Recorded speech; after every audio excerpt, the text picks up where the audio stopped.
जरा सोचिए, एक ऐसा देश जो कभी साउथ एशिया की सक्सेस स्टोरी कहा जाता था, आज वही सड़कों पर आग, प्रोटेस्ट, इंटरनेट शटडाउन और आर्मी डिप्लॉयमेंट की खबरें आ रही है वहीं से।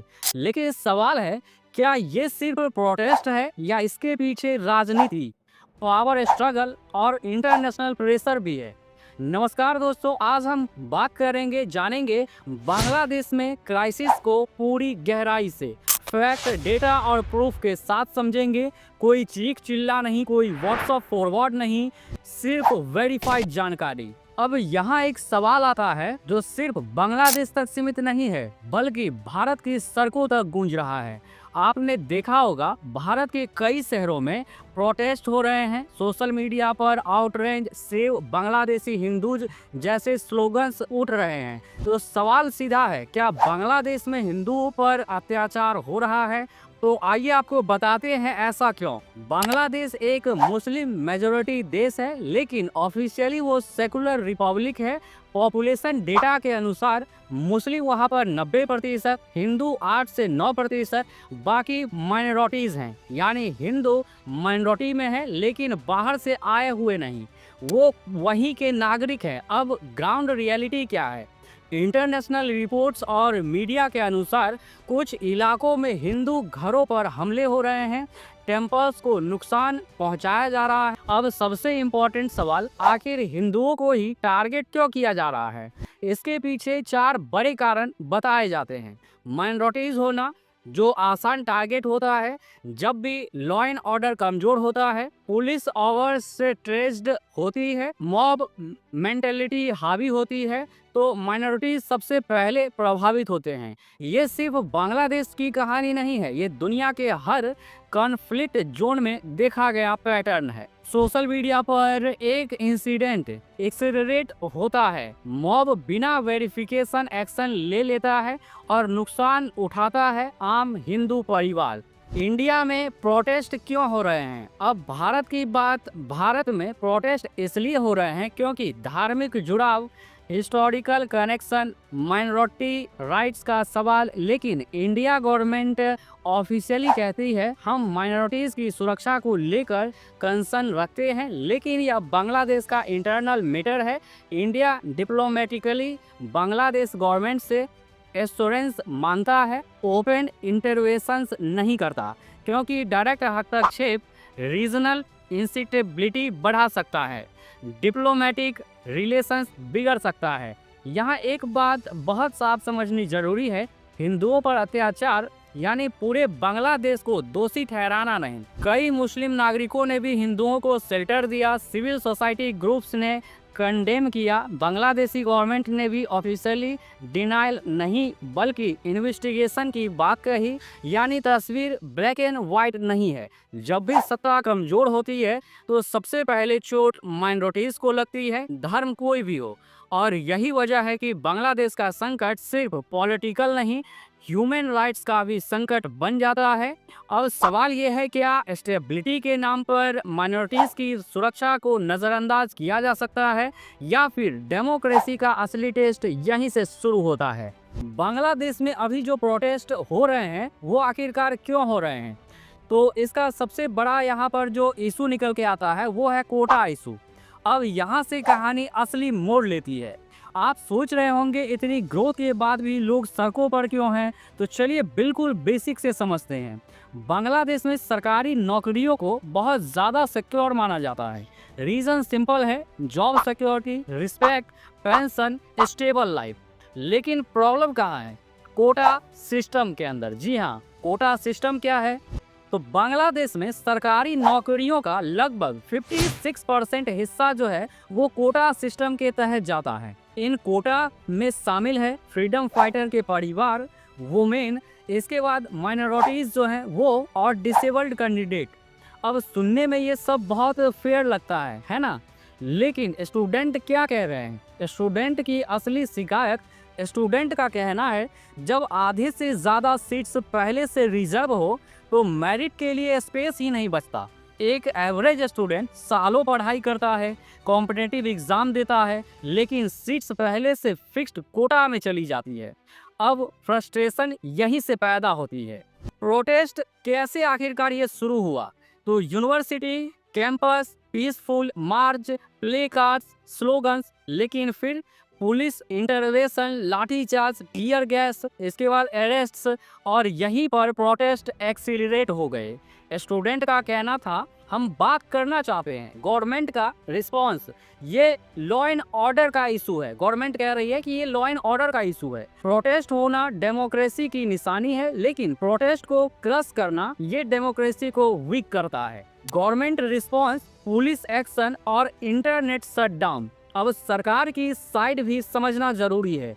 गवर्नमेंट का कहना है कुछ ग्रुप्स प्रोटेस्ट की आड़ में हिंसा फैला रहे हैं, इसीलिए heavy police deployment, section 144, internet shutdown, mobile data restriction. अब सवाल उठता है इंटरनेट शटडाउन क्यों डेंजरस है?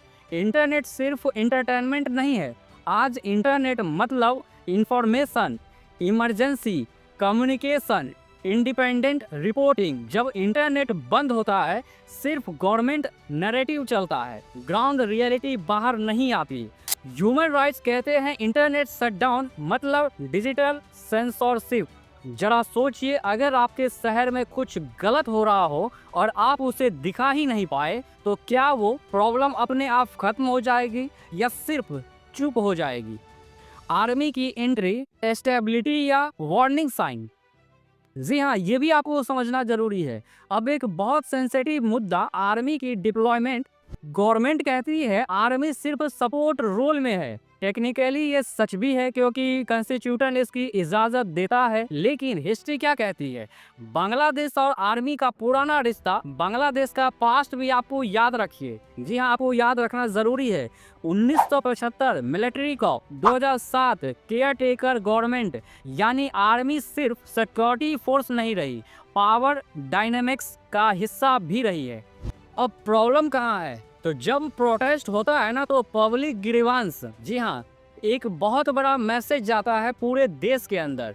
डायलॉग नहीं, कंट्रोल। और यही चीज यूथ को और ज्यादा रिडिकल बनाती है। जी हाँ, स्टूडेंट वर्सेस स्टेट असल टकराव है यहाँ पर। जी हाँ, स्टूडेंट और स्टेट के बीच टकराव।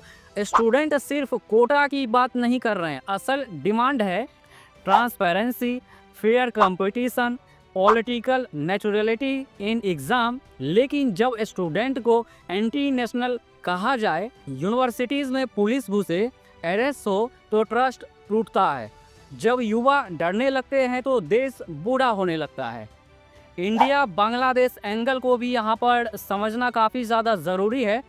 भारत क्यों चुप है? अब बात करते हैं भारत की। इंडिया ऑफिशियली कहता है this is Bangladesh internal matter, लेकिन जियोपॉलिटिक्स में कुछ भी यहाँ पर प्योरिटी इंटरनल नहीं होता। इंडिया की चिंता क्या है? तो border security, illegal migration, north east stability, terror network. Sheikh Hasina India friendly leader मानी जाती है, इसीलिए इंडिया स्टेबिलिटी चाहता है, चाउस नहीं। लेकिन सवाल ये है, स्टेबिलिटी के नाम पर क्या डेमोक्रेसी इग्नोर की जा सकती है? ये वही सवाल है जो हर पावरफुल कंट्री को खुद से पूछना पड़ता है। अब यहाँ पर जब कोई मुद्दा बाहर आता है तो मीडिया में, इंटरनेट के ऊपर फेक न्यूज़ प्रोपेगेंडा भी फैलता है सोशल मीडिया पर। तो old videos, misleading captions, political propaganda यहाँ पर फैल रहा है। इस मुद्दे को लेकर के जो दिख रहा है ज़रूरी नहीं वो ही पूरा सच हो। तो दोस्तों, बांग्लादेश की कहानी जो है ना, ये सिर्फ प्रोटेस्ट की नहीं है, ये कहानी है पावर और अकाउंटेबिलिटी की, ग्रोथ और फ्रीडम के बैलेंस की, यूथ और सिस्टम के क्लास की। हिस्ट्री बताती है जब सवाल दबाए जाते हैं तो वो सड़कों पर आ जाते हैं। अब फैसला आपको करना है, आप स्टेबिलिटी चुनेंगे या स्ट्रॉन्ग डेमोक्रेसी। दोस्तों, बांग्लादेश को समझने के लिए हमें 3 नाम याद रखने होंगे। शेख मुजिबुर रहमान, बांग्लादेश के फाउंडर शेख हसीना, उनकी बेटी PM, BNP Bangladesh nationalist party main opposition. अब यहाँ पर एक बहुत ज़रूरी सवाल आता है, शेख हसीना आखिर इतनी लंबी पावर में कैसे बनी रही? दोस्तों, शेख हसीना 2009 से लगातार सत्ता में है, यानी पिछले 15 साल से ज़्यादा समय से वही प्राइम मिनिस्टर है। और अभी उनका ये लगातार चौथा टर्म चल रहा है। इतना लंबा समय किसी भी डेमोक्रेसी में अपने आप में बड़ी बात होती है और सरकार का एक स्ट्रॉन्ग आर्गुमेंट होता है। देखिए, हमने देश को इकोनॉमिकली ग्रो कराया है और इसमें पूरी तरह से झूठ भी नहीं है।